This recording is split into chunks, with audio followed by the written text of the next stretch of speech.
اس زبان کو بھی نصاب تعلیم کا اہم جز بنا کر داخل کیا جاتا ہے۔ تو لیجیے اس کی ایک کڑی آپ کے سامنے پیش کرنے کے لیے ہم مدعو کر رہے ہیں۔ محمد عمر متعلم درجہ پنجم کو اس شعر کے ساتھ کی: جو سختی منزل کو سامان سفر سمجھے، جو سختی منزل کو سامان سفر سمجھے، اے واعتنا ثانی ناپید ہے اور راہی۔ موضوع جم کر بس اتنا ہی کر ویڈیو بناؤ تو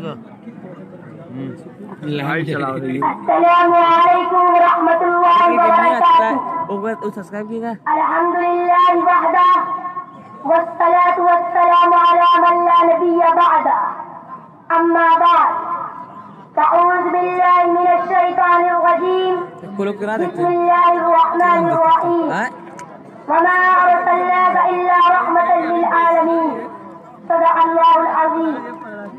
Good morning, respected manager, all the teachers, and I welcome all the happy artisans